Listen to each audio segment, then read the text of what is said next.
Hello and welcome, everybody. I'm ERin Hoover, poet and Murphy Visiting Fellow in Poetry at Hendrix College. Welcome to our Six Bridges Book Festival event featuring Ulanday, Barrett, and GennaRose, Nethercott. We'll begin in a moment, but first I want to share how today's event will work. First, I'll introduce Ulanday, Barrett, and then we'll hear them read. Then we'll hear from GennaRose, Nethercott. Afterwards, I have some questions for these poets, but I hope you'll also think of your own and share them in the chat. And then I will then relay them to the poets and we can hear their responses. During the reading portion of the event, I'll post what we're talking about in the chat if you want to follow along there. Okay, up first, Ulanday Barrett is a poet, performer, and cultural strategist. Barrett has been featured at Lincoln Center, the UN, Symphony Space, Tucson Poetry Festival, New York Poetry Festival, the Dodge Poetry Foundation, and the Poetry Foundation, with contributions to the Academy of American Poets, the New York Times, and Asian American Literary Review, among others. They are the author of When the Chant Comes from Topside Press. Barrett's second book, More Than Organs, came out this year from Sibling Rivalry Press, who sponsored this evening, along with Queer Arts Arkansas. This event. Readers, More Than Organs is a stunning book written by a poet who is firing on all cylinders. In it, you'll find tightly crafted poems that speak to issues of queerness, race, disability, and activism. Poems that resist ideals in favor of the real and reject airy rhetoric in favor of an emotive, embodied speaker.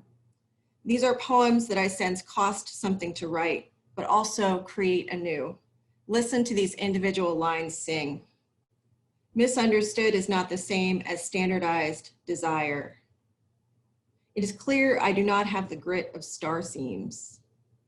Adversity is a jigsaw of stethoscopes, racism, whatever people think a real lady should be. Lives have always been at stake. Dance floors have always been altar. A song isn't ever just a song. Author Sharon Bridgeford notes, Kay's command of craft, commitment to truth, and dedication to art as service is to be commended. I believe that Kay is an artist of merit. Kay is all heart, all in. We need Kay's stories, Kay's stellar art, Kay's warrior vision. I feel this as well. And I'd like to welcome Ulanday Barrett to read now from More Than Organs. Thank you so much, ERin Hoover. Thank you, Rosalind Elliott. Thank you, Six Bridges Book Fest. And I'm so excited to hear GennaRose speak as well. So let me just get through the poems. It's Saturday, we're having poems for brunch. So I appreciate y'all. You're a dedicated bunch, folks here and whoever's watching. This first poem is called Aunties Love It When the Seafood is on Sale. And it's based in the setting Argyle Red Line, Chicago, Illinois, June 1996. In the summertime, the women in my family spin sago like planets, make even Saturn blush. They split leaves of kangkong with riverbed softness. They are precise.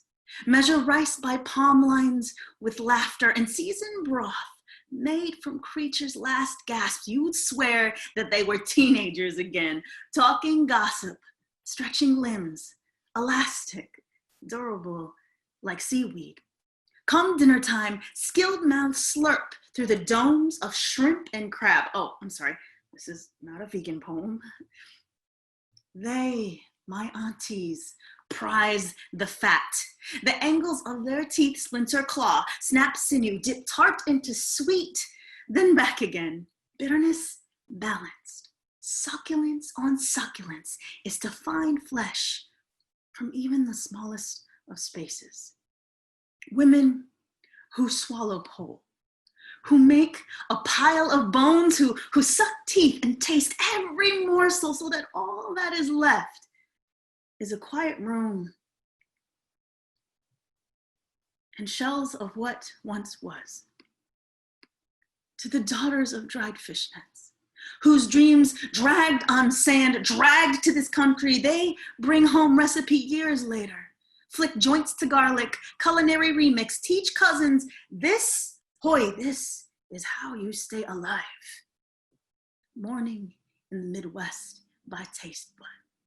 Afterwards, they keep the ocean husks for another meal because to get a good deal is to double.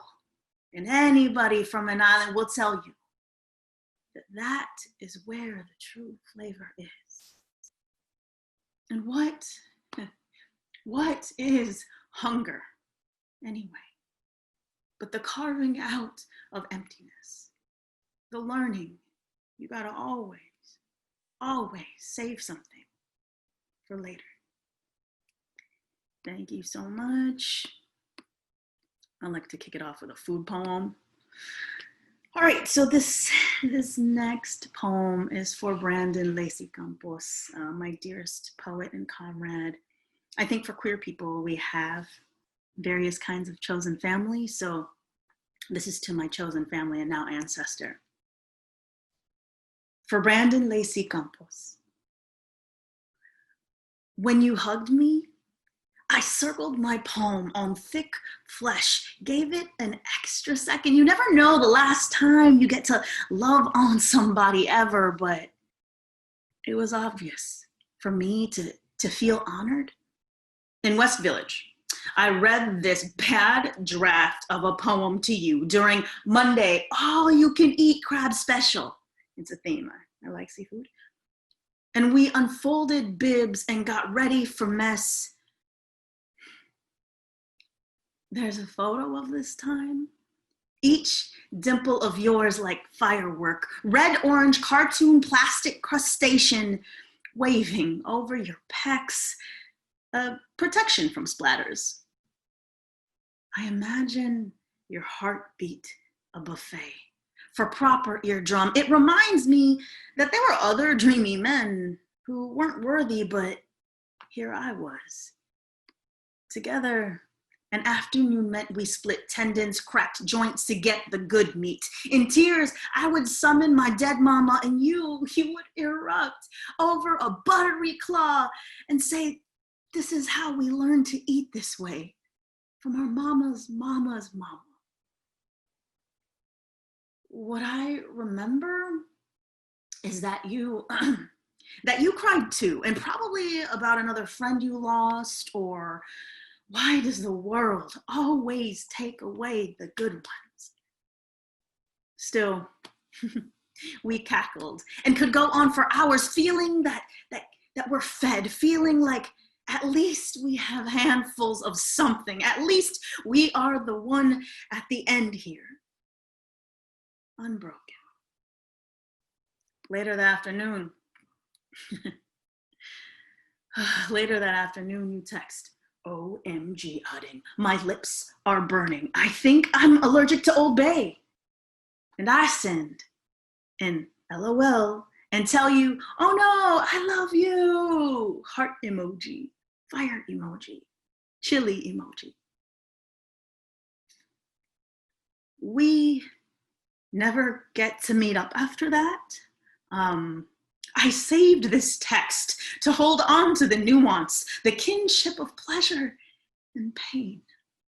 In my mind, my brother, you are eating everything that is everything. And there's a dance floor with a DJ who must be somebody's trusted cousin from up the street. And there is no blood spilled anywhere in my dreams. There is not shame for a body, however it's sick or queer, for a body, however brown or black. There is not living or dead, and you are still with us.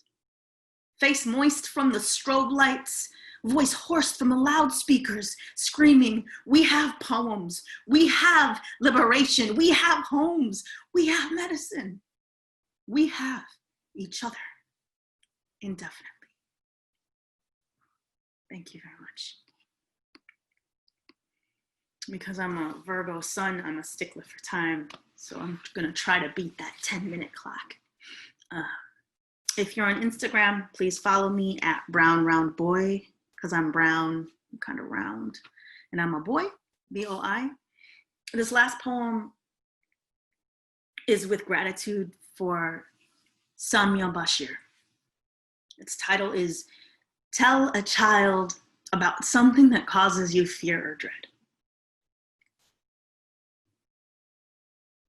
It's okay to be wounded sometimes, to gape, to cry, to rock, to shiver, to rumble, to ramshackle, to shiver again, to shake ancestors in your sleep, to be part dead, to razor, to lash, to hammer, to hang, to be the thing that flails, to be cathedral, to be gravestone, to speak cobweb.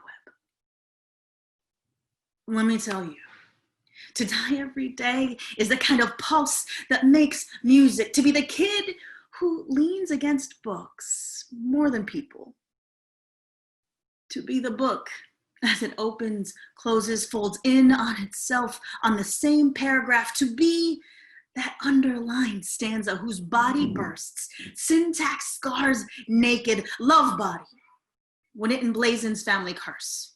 When you are bad joke at the table, when you are shuffled scrapes of forks, the weirdo, told to shut up, forsaken. Let lonely make a lens so clear, you become intergalactic. Let the residue be a blanket you shed every season. Let your gaze be salve and sign of the cross. Let you be blessing no one understands. Let you be words a stranger waits for. Let you be bunker you crawl into. Let you guffaw. Let you cackle. Let you be last one left. Let you be last one. Let you be last. Let you be. Let you. Let.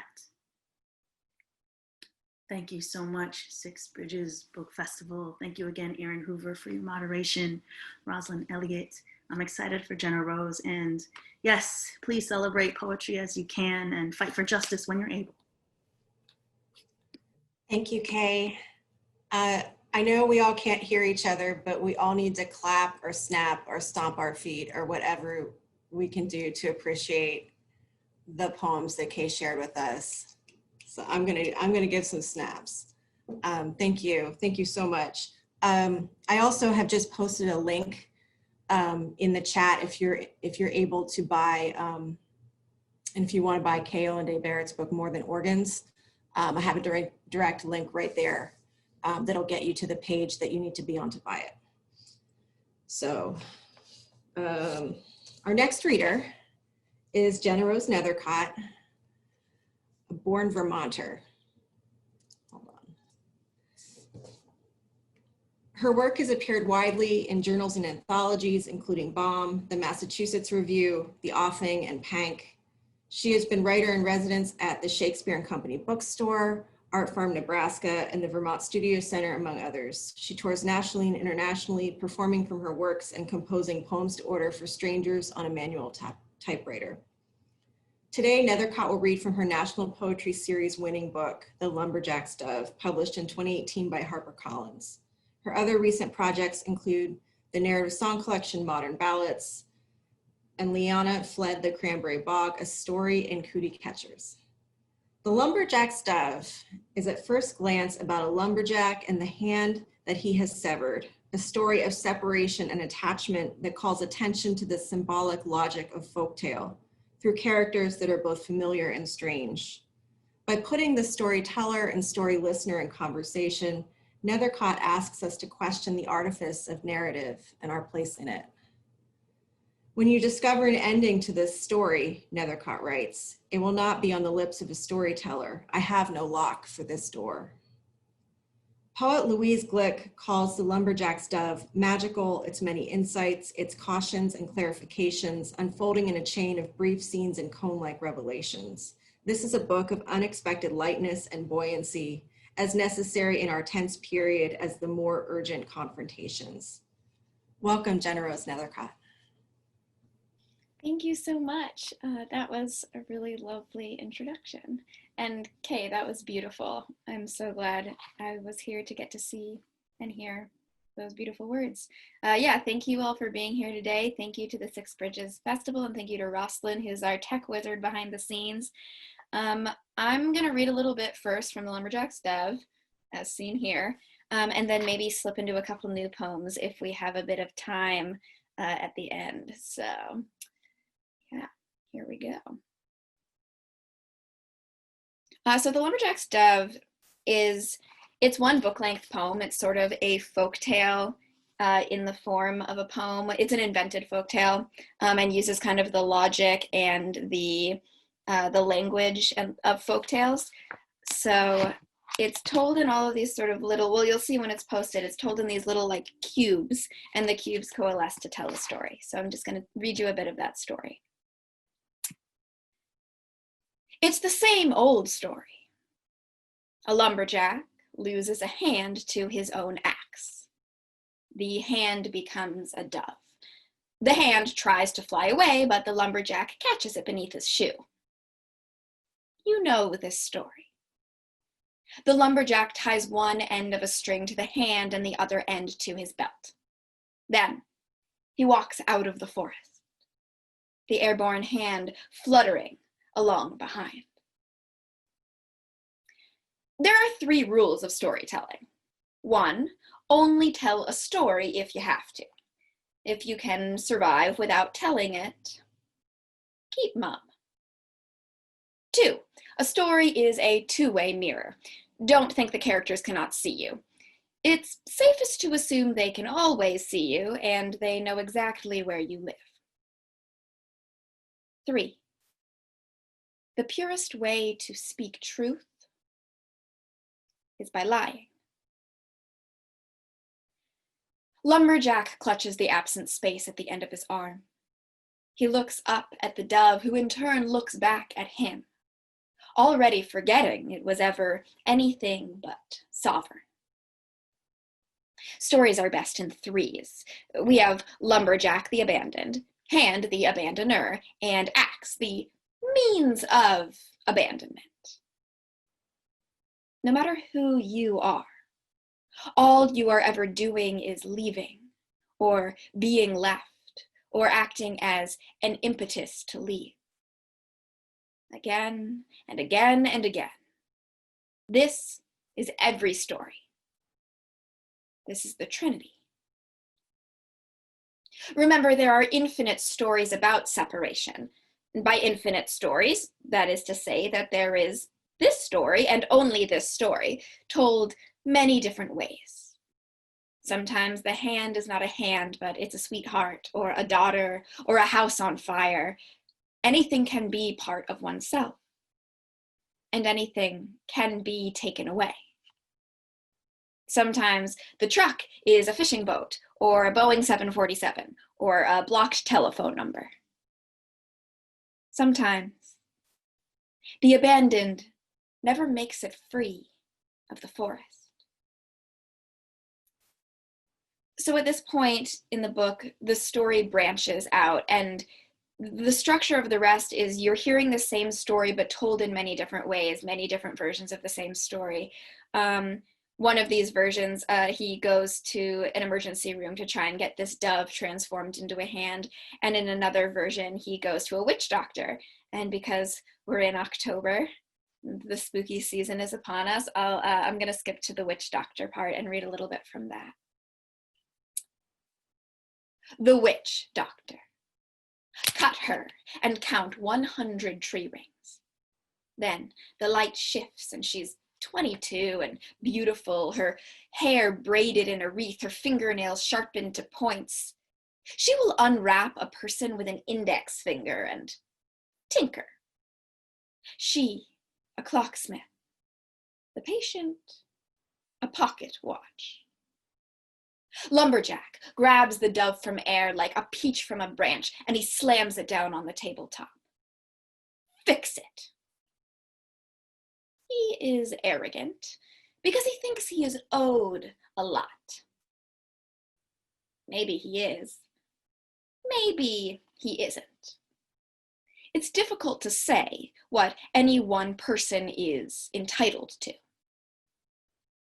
The bird, squirms against the table, its little pulse throbbing. Let go, let go, let go. Never, thinks Lumberjack, never. I will never let you go.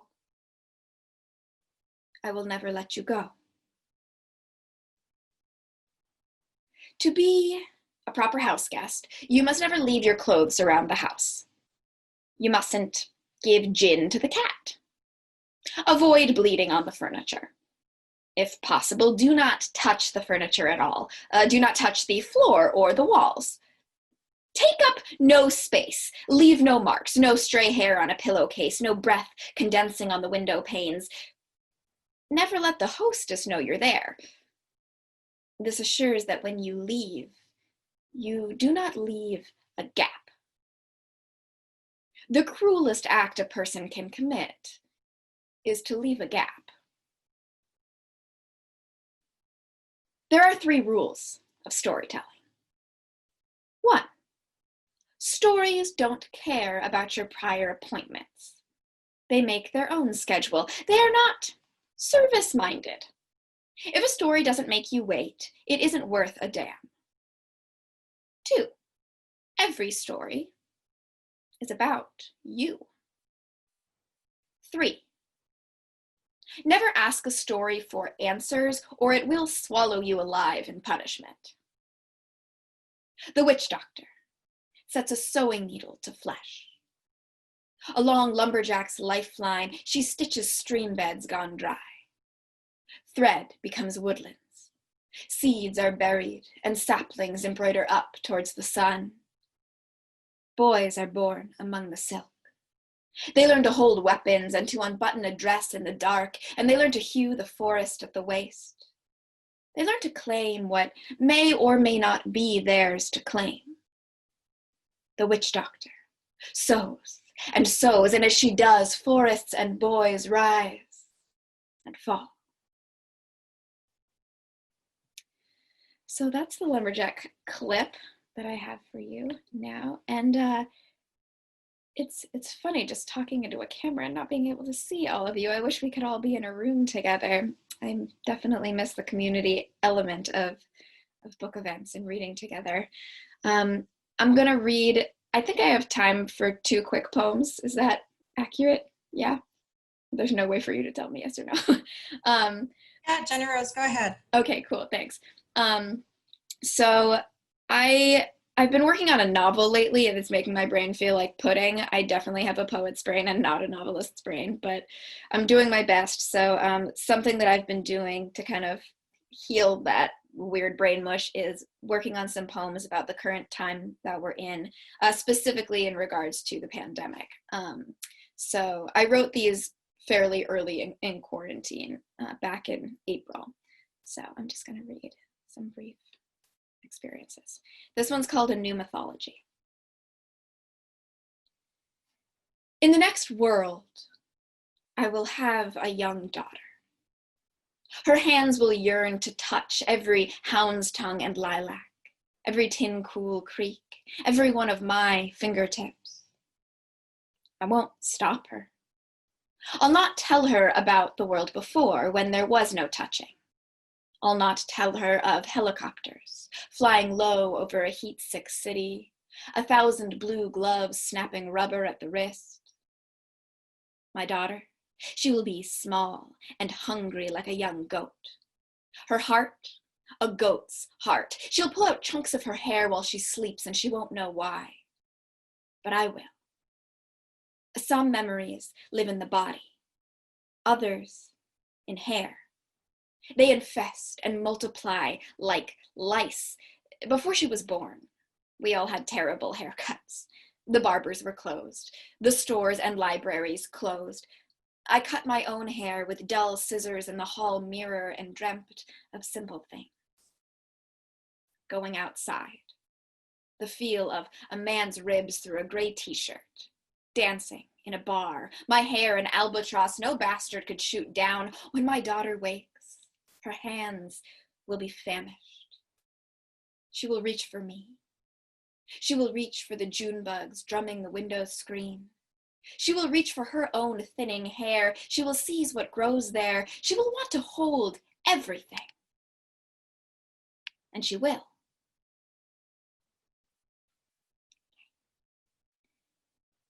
For my last poem, this piece is called During the Plague.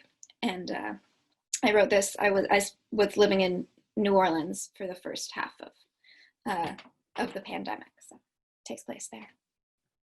During the plague. We ride bikes to the overgrown dump, 10 feet apart so our sweat can't carry.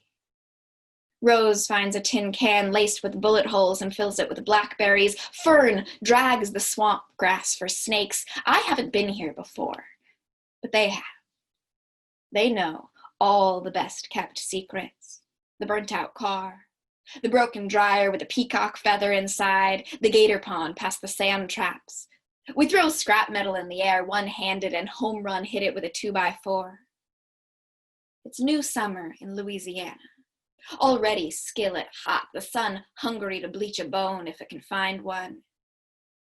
No one else for miles. We peel off our blouses and scorch quick.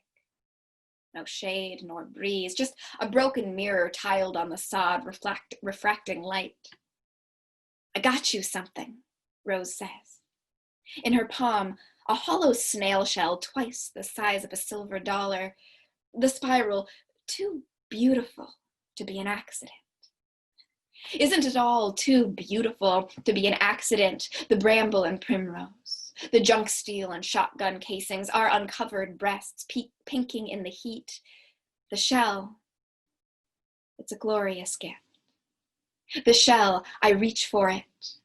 I touch her hand, forgetting that I mustn't. Back in the city, another lung fills with blood. Thank you very much. Thank you. Let's all give our private round of applause for GennaRose Nethercott. Thank you. That was wonderful, both of you. I've put a link to purchase the Lumberjack's Dove, which was the first part of what GennaRose read to you. It's in the chat, so if you click that, you can purchase the book directly.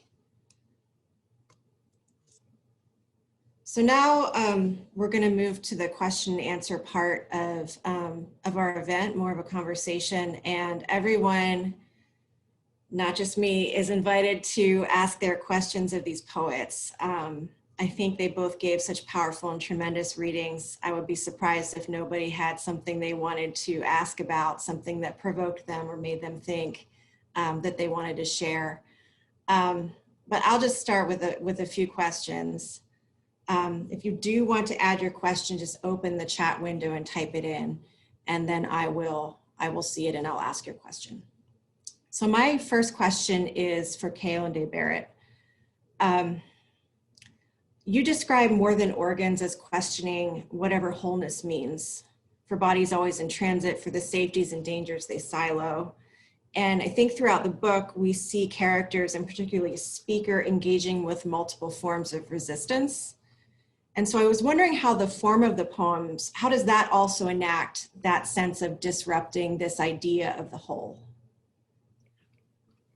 I think, it's funny, in my second book, I feel like the conversation was very different than my first. I feel like my first, as a trans person, I didn't have any other trans people of color to read, So I was like, I'm just going to get it all in that one book. In the second book, I feel as though I could be more curated in form, right? I could be more curated in what voice looks like. It wasn't a book necessarily out of scarcity. So in a poem like A Groove for Tito Bong, which is based on musicality, then I shift and move those stanzas in a way that, exuberates that level of groove or that level of musicality. I think there's a way that voice needs to translate. Maybe it's because I started as a theater poet and as an organizer, where like you're always in commune with other folks and you get to witness other people's styles. And so for me, poetry in each voice always has its own distinct style. Even if you're writing, in GennaRose's work, right? Like you're writing multiple perspectives, but the way that's read is different. Just like in theater or film, when you have multiple characters describing one scene. So I think it's really important for me in the books that I write and how I'm writing to challenge myself so that each voice doesn't just ring this like, oh, that's Filipino or that's trans, and it's very authentic. But I also want somebody, you know, though my poetry isn't directly for them, somebody who's not in those communities to distinctualize and to notice the nuance of each voice and each way resistance isn't homogenous, right? And the way poetry isn't homogenous. So I think that's my goal, if that answers the question. I'm still on my Saturday morning coffee, so I'm just letting everybody know. But I think that's my goal, yeah. That was an amazing answer. I really appreciate that. I mean, that was something I noticed in More Than Organs. It's a very generous book in kind of reaching out, both in affirming specific communities that you're speaking to, but also in being a book that I think everyone can read and just become very, very, I mean, I was really wrapped up in the book, and it's a tremendous book. So yeah, thank you for sharing that. All of the poems look so different too. Like when you all purchase More Than Organs, you'll see on the page, there's very specific choices made in how the poems are structured. I'm sorry that our chat does not completely get that across. It's formatting, so you'll have to get the book to see that, everybody. I have a question from the audience for GennaRose. Mark Christ would like to know whether you can talk about the Cootie Catcher project. You may want to refer Mark to your event later this afternoon. I know because you'll be reading from it, but maybe say a few words about it. Sure, yeah. So as ERin mentioned, I'm actually reading from that project at a panel later today at, I think at 2:30 Central Time, which for me in Eastern Time, that is 3:30 Eastern. That project was well, I actually have it behind me here. It doesn't come in this form, you fold it yourself, it comes flat. But so it's a series of 26 fold up paper cootie catcher fortune tellers, and they coalesce to form a graphic novel.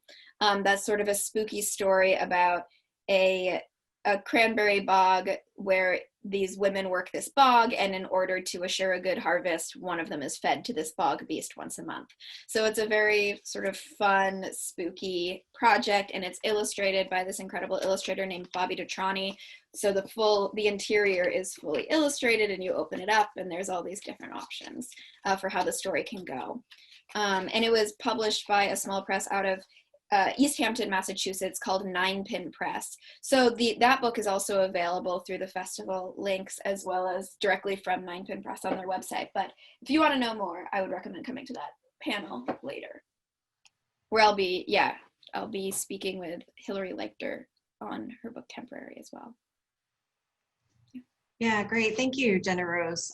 Before we move on from you, I did want to ask you a question about the lumberjack stove.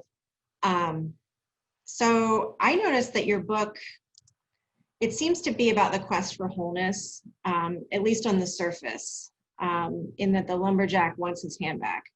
But I also think that the book is very much about transformation, which takes place over the course of the story. So I was wondering if you could talk about transformation in the lumberjack stove. Totally. So I'm very obsessed with the idea of shapeshifting. One of my fascinations is folklore, ethnology, supernatural folklore, and specifically shapeshifting legendary. And the idea that shifting is all that we really know as human beings. And so the idea of the lumberjack who has this part of himself, his hand to me has nothing really to do with his physical body. It's about like anything that we become attached to, and in that attachment form a sense of entitlement around it, and then watch that thing flee us or cause that thing to flee in some way. There is a moment of separation, whether it's by time or by some sort of falling out or whatever it may be, through death, what have you. There is a transformation of self. And so for me, I view the lumberjack, the dove, and the axe as three parts of one person. And it's watching what happens to you and your own personhood and your own sense of self when something that you had identified yourself by leaves you. And what transformation what kind of transformation can you make peace with? And so the lumberjack's dove shifting, this hand becoming a dove, it's about recognizing that this is its own autonomous figure now. It's no longer a part of the self. So and in shape-shifting lore, so often you have these tropes where something familiar becomes the unfamiliar, but it's in the unfamiliarity that the story happens. So yeah, I'm very interested in kind of that pivotal moment of what do we become attached to out of comfort, familiarity, or like a false sense of entitled possession? And then what happens to it when it changes, what happens to us when it changes, and the relationship between the two. Wow, yeah, thank you for that. I doubt I could articulate as well my thinking behind my own book. So that was wonderfully said. Thank you. We are still taking questions from the audience. Just a reminder to you all, if you do have a question, to put it in the chat, because we'd love to hear from you. I do have a question. This is from me for Kay. As someone who read your book eagerly, all in one setting, I was wondering how you see readers connecting to the book's speaker. You may have answered this somewhat already, but who do you envision? Like when you were writing the book, did you have a specific audience in mind for it?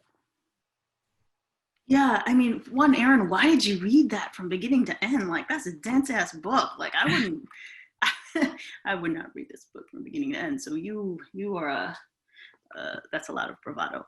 But yeah, I mean, as somebody who studied poetry as an art form, but then also engaged in community work, right? Like I come from community art, community poets, slam poetry.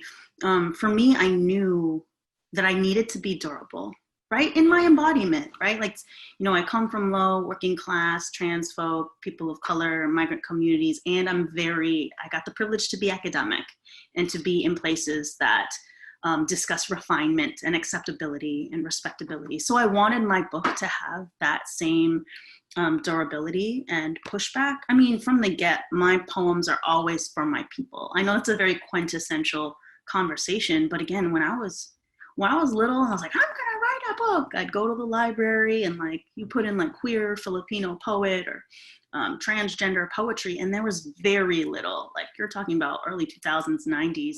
So I knew that that my audience deserved to have their place, and I knew that I wasn't the first at all, right? Like I'm part of a literary, poetic, cultural lineage, but I'm one of the few people who've gotten the privilege, right, to even publish about these conversations. So I think it's, I wanted my book to be, one of my teachers, Sharon Bridgeforth, actually said, she's like, a piece is good, whether it's a monologue or a poem, when it's performed as if it's for all the senses.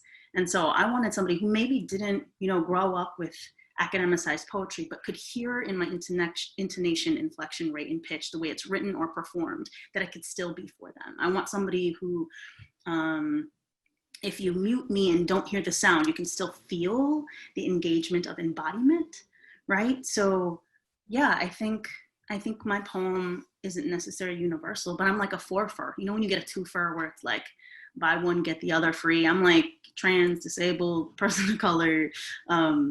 So I'm casting a wide, extensive network. And I hope that lands for that community. But in general, I write about death and vulnerability a lot, which is fortunately universal. So hopefully that brings some kindred in the reading as well. But I do not recommend reading all those pages at once. No. Good job, ERin. Yeah. I'm someone who likes to do that. I was reading a review of More Than Organs that said the only complaint that this reviewer had about the book is that it ends. So when I say I read it all in one setting, I don't want you to think I was passing over kind of like the grief in the poems. I just was like, I don't know. I'm a poetry kind of like sponge, I guess. That's so, magnificent. Yeah. But yeah, y'all, once you get More Than Organs, you may want to take Kay's advice and read a few poems at a time. Yeah, I think in your book too, like I was thinking about the arrangement of it. The arrangement of the book speaks to its own intersectionality in terms of not specifically being a book about X or about, like it involves multiple subjects in conversation.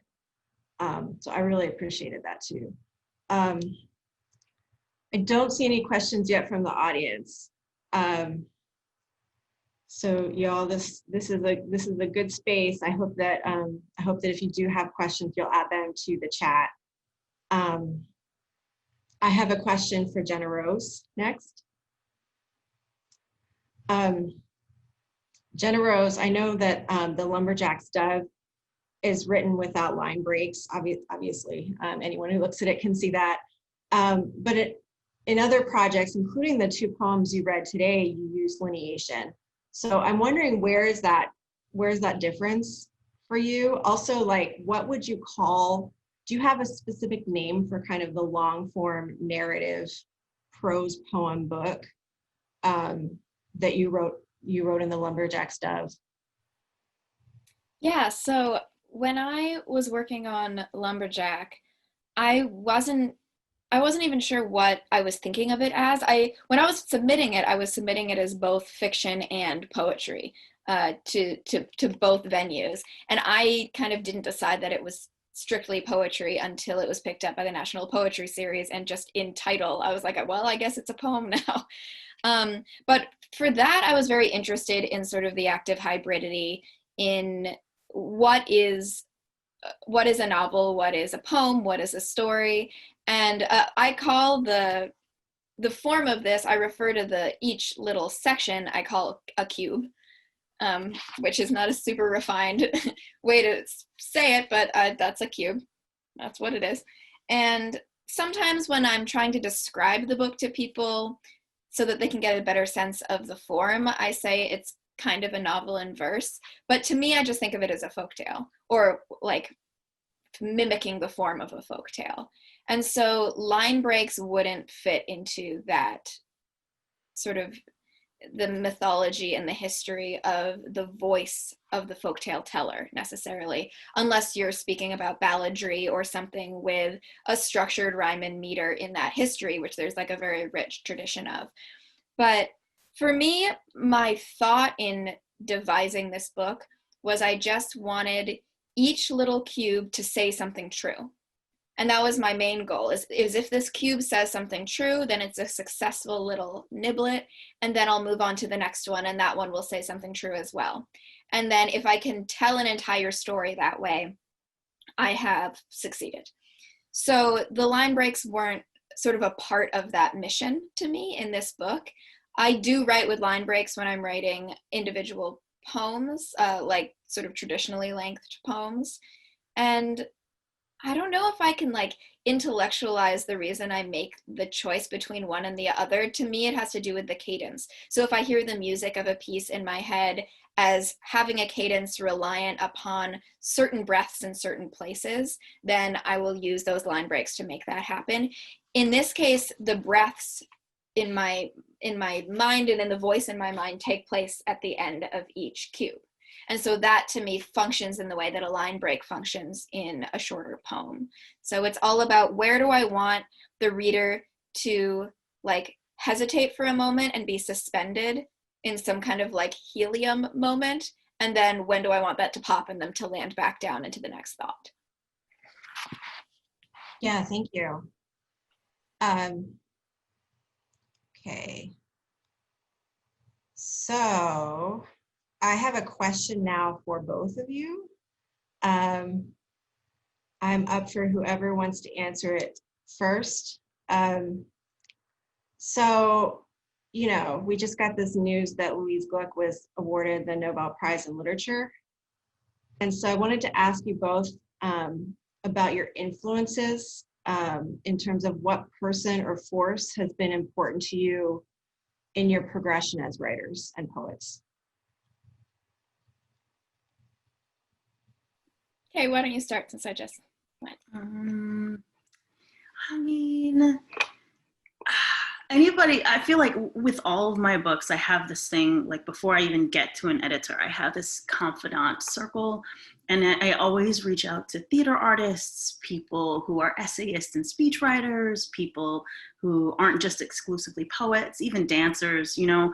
And for me, some people that were really necessary for my work was Sharon Bridgeforth. She was one of the first like Black, queer, dandy, butch-esque people from the South who wrote Delta Dandy, Lambda Literary Award winner, but also is now very much a playwright and very much somebody who I feel illustrates a hybrid approach that it's never for me. What doesn't get me is just ever exclusive poetry. I'm one of those cats who's like, I'll read some good fiction, and then if the performance isn't great, because I have such small attention, I'm like, I can't. So I need somebody who can be in multiplicity. I really love Pamela Sneed's work.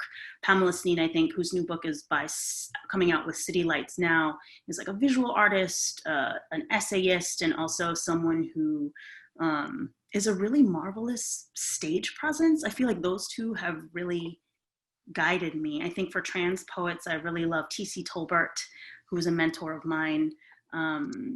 And his work, again, I think, though super literary, definitely jumbles form with content in really skilled, beautiful ways. Like when I'm thinking about lineation and scansion and the ways that they move on a page. So I would say currently those three. People I love reading currently, I feel, who are peers or younger than me even, I really like Golden, who's a Black trans femme poet from Boston who's blowing things up. Ariel Marie, who just got the Cave Canem Poetry Prize. Those are people who I'm like really interested in. And what else? Yeah, I feel like those are the people. Oh, Saray Jarrell Johnson, who got the Lambda Literary Gay Poetry Prize for Slingshot. Remarkable, also a disabled and trans writer, just like storytelling is so strong, but craft and line and attention to each precious word, there's just like not a waste there. So I would recommend his work as well. Oh yeah, that's a quality in poetry I admire. Could you spell the last person that you said so I can put it in the chat? Yeah, totally. It's Cyre with an accent E, space JARELLE, last name Johnson, starting with the J. Okay. All right, thank you. GennaRose, how about you? Yeah, so, well, you mentioned Louise winning the Nobel Prize, which I was very excited to hear about. She selected the Lumberjack's Dove for the National Poetry Series, and in doing so, basically, like, I'd been just like hustling for years and selling my poems on the street in little like stapled packets. And I mean, I still do that shit all the time, but she really like pulled me out of the slush pile and gave me this amazing gift and selected this book to come out in the world. And then not only that, but she sort of insisted that she wanted to be part of the process, which she was not being paid to do or anything. And I've heard a number of stories of her doing this with other poets as well, just being an advocate for young poets to sort of help them enter this strange world of publishing. And so I would go over to her house and she would help me edit the book, and we'd sort of sit at her kitchen table as she brutalized me, and I was like, thank you, okay, tell me how you really feel. And it was wonderful. So yeah, I was very, very thrilled to see that she won that award, and I feel like she's very deserving. In terms of my influences as a writer, in terms of, you know, the work that I put out and what's kicking around obsessively in my brain, most of them are actually short fiction writers. I am incredibly in love with fantasist and fabulist short fiction. Kelly Link is my #1 all-time favorite writer. I am just, everything I read of hers, my eyes get wide because I feel like I'm reading the inside of my own brain. It's a very strange feeling. Also, Angela Carter, Karen Russell, Helen Oyeyemi, Amy Bender. These are all writers who work within sort of this dream logic, and they're kind of telling modern fairy tales or reworking old fairy tales, but often in like a queer feminist sort of subverted context, where we're dealing with tropes and stories we feel a familiarity with, but in this way that then feels more like us. And that I feel is really powerful and exciting. And any writer that is, like, all of these writers are dealing with the logic of surrealism and of fantasism.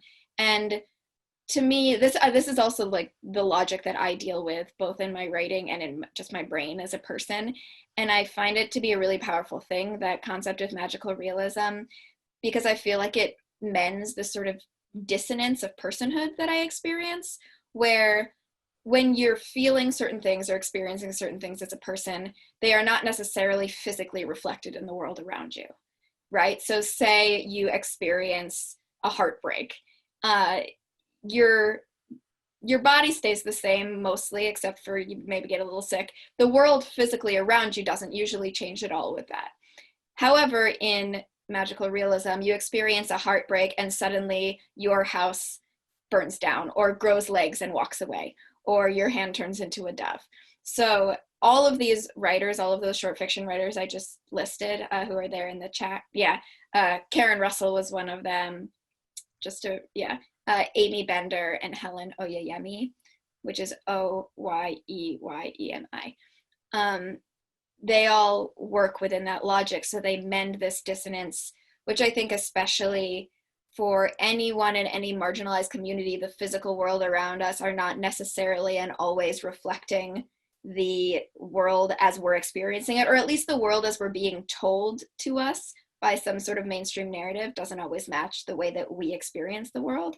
So to me, magical realism is a really powerful way of mending that and bridging that.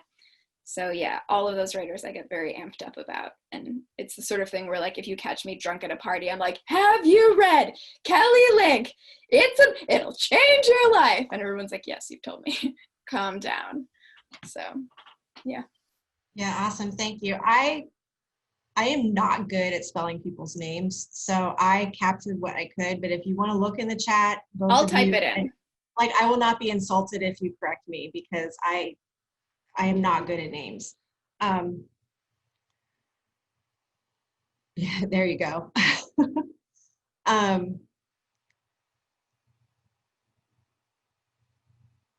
Does anyone in the audience have additional questions?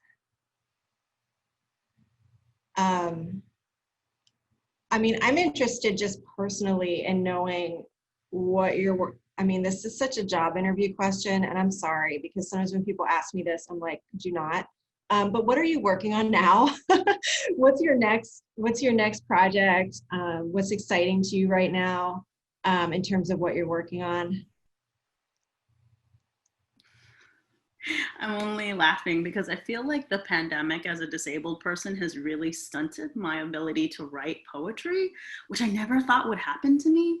Like, reading the books that I read and reading the books that I write, I'm always like, I'm in grief, I'm going to write about it, you know? And actually, the 2020 is really just taking me and smacked me. And I think what I've been working on currently are these essays, actually, and I am not a long form writer. I chose poetry because I suck at grammar. So I think that I'm engaging in essay formats as a way to just move through the world. I just got a piece in the main review, and I'm working on a larger book, my next book. That's going to be a group of essays, and the title so far I have is Eat Good for Me, because it's something my mom used to say to me, and it's going to engage like relationships, obviously, to food, but also to culture awareness and how that's impacted me while living in the US regime. So I'm definitely working. I have a residency coming up at McDowell, and so I'm just gonna sit in a cabin, eat a bunch of chips in my boxers, and hope that I come with something that's thoughtful. But it's mostly just been writing long form, scribbling down, charting out and mapping composition, and just these flecked ideas. I'm not good at fiction and making things up. I'm really good about being a tattletale and snitching on myself and the loved ones around me. So I feel like I should stay in that wheelhouse. So that's what I've been doing. And as I mentioned before, I'm working on a novel right now, which is completely out of my wheelhouse. And what I'm excited about is that I just got this like 2-book deal that is like a wild dream come true for me, where I wrote a collection of short stories in the tradition of all those authors that I just mentioned, which I'd always wanted to do. And then I also am writing this novel, which is sort of a retelling of Baba Yaga folklore, Russian Baba Yaga folklore, but transplanting her into a Jewish shtetl, which specifically the shtetl that my own family fled from in the face of pogroms. So it's sort of it's about ancestral trauma and these pogroms in what is now Ukraine through the lens of these folk tales. And I'm really excited about all the stories, but my brain turned off as soon as the pandemic set in. And because I have this book deal, I now have a deadline. So that I'm less excited about than the actual stories themselves, which I'm having faith in the process. Sorry, I'm talking very fast because we're at our like 1-minute warning, but I'm trying to have faith in the process and enjoy the story. But it's a challenging slog where I totally feel UK, where it's like, I would think that this would be like a nurturing time where I'm like, oh, I'm just like in my home dreaming and thinking and processing this terrible world. But no, all I want to do is like watch like Disney Channel style levels of, just anything where I'm just like, this feels like I'm eating cookie dough for my brain is like all I'm physically capable of right now. So, but they're both really exciting projects, and I'm really near the end of the novel. So the end is theoretically in sight. Yeah. Yeah, I envy both of you, your kind of literary and in different genres too, including performance and theater, your production. I know that the pandemic, I mean, even to ask this question during the pandemic, maybe it may have been a ridiculous question, but because I know it's had different effects on all of us. I can say that for sure. We are indeed out of time. I've posted again the link to purchase Ulanday Barrett's More Than Organs and GennaRose Nethercott's The Lumberjack's Dove. I've posted those in the chat. You can also you can get them by going to the shop page on the Six Bridges website. So please do buy their books. I can vouch for them. They are tremendous books, and I know you'll love them. So even if, I buy 2 copies and give a gift to a friend, because these authors definitely deserve our support, and these are books that will give back to you as a reader. So thank you everyone for joining us today. Really appreciate you. And I hope everyone has a wonderful rest of the festival. Please see as many events as you can, and have a wonderful weekend. Thanks so much, ERin, for everything. Thank you, Rosalind.